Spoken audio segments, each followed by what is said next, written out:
Oh, what? Sorry.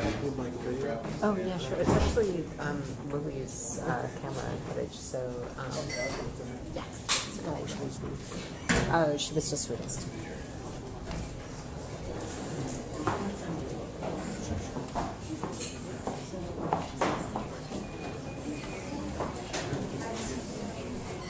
Hi, I'm Devin. Thanks. I'm really glad, Lily, that you read that the sex part, because that's the only part of the Gazette that I've read in my response. So it's good, because that's really all I've been thinking about in writing this. So I got really excited about the fact that they were putting on plays. And sort of my first thought was them doing Les Mis, but all I could really think about, the only song I can remember was Master of the House from Les Mis.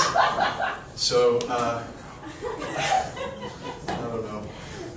So anyway, but I started thinking about Victor Hugo and Les Mis and all that sort of stuff. And so I put some of the actors that Lily had acting from the Gazette and decided to write a piece called Victor Hugo's Last Musical. And it was going to have music with it, but my collaborator sort of called me today and said he'd been listening to ABBA all day and decided that he couldn't do it. Okay. So, the musical's grand opener is called We Belong to the Night.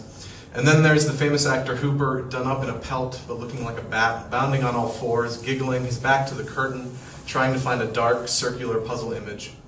There's a detachment in his gamble, a kind of stoicism of the present. The alternately accusing and mutely questioning face of a dead man is all that describes his strange, twisting, associative dance.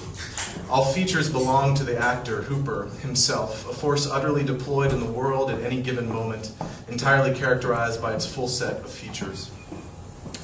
Ever since the philosophers distinguished the living from the non-living, children have seemed to display an extensive capacity for awe and wonder along with their horror, a horror that remains distinctly consistent, arising from an experience of cognitive dread which cannot be escaped or evaded.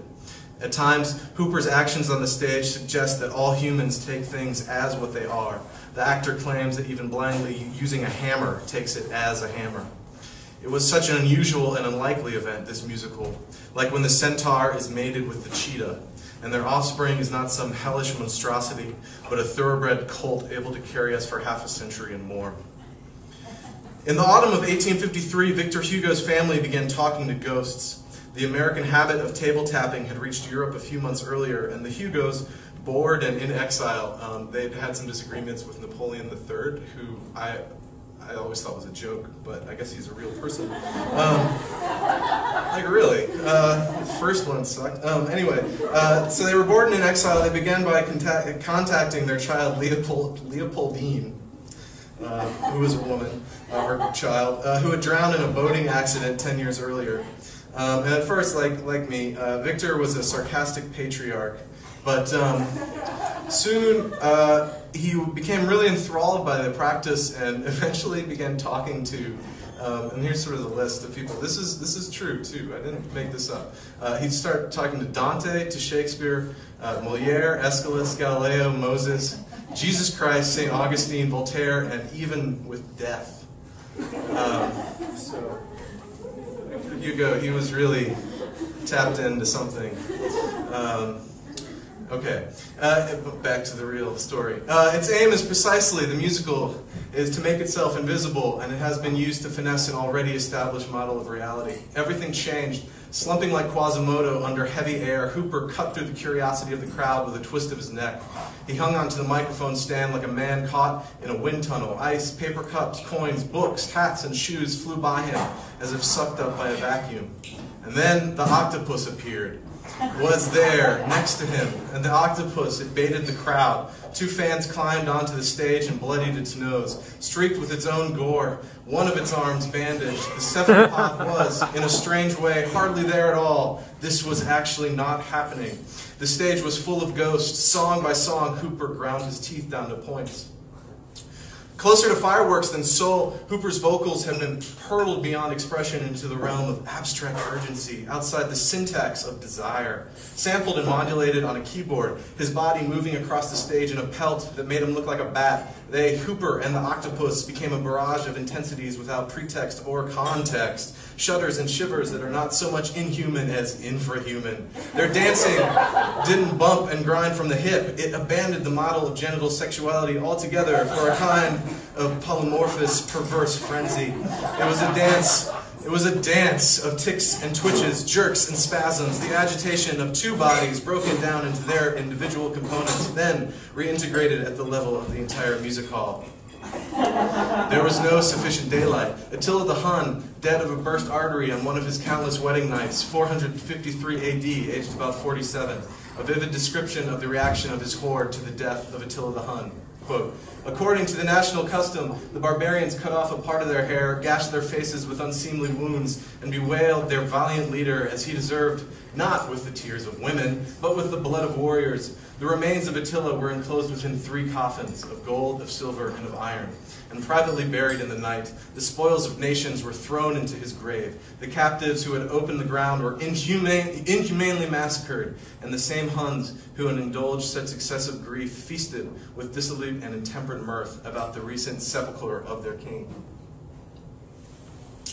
Besides death in Molière and Aeschylus, Victor Hugo also talked to the ocean.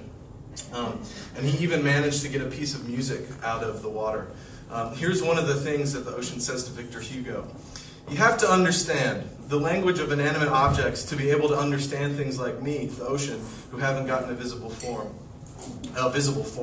That's how flowers see souls. There are dialogues between perfumes and essences.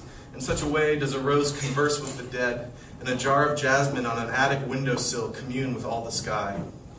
Hooper began singing to the octopus, and this is his song, which you could probably imagine with ABBA behind it right now if my friend had come. It is you who are in error. It is you who are in error. Daedalus is the foundation. Orpheus is the wall. Hermes is the edifice, the whole structure. Come, whenever it please you, he sings. I will show you the particles of gold left in the bottom of the crucible. I will instruct you in the secret virtues of the Greek word peristera. But before all things, you shall read, one after another, the letters of the marble alphabet, the pages of the granite book, he sings. We will go from the doorway of Bishop Guillaume and of Saint Jean le Rond to the Sainte-Chapelle, there to the house of Nicolas Flamel in the Rue Marivaux, to his tomb in the cemetery of the Holy Innocents, to his 2 hospices in the Rue des Mamans-sur-Deux. You shall read the hieroglyphics with which the 4 great iron bars in the porch of the hospice of Saint Gervais are covered. Together, we will spell out the facades of Saint Comte, of Saint Geneviève Desardins, Saint Martin, Saint Jacques de la Boucherie, and on and on and on.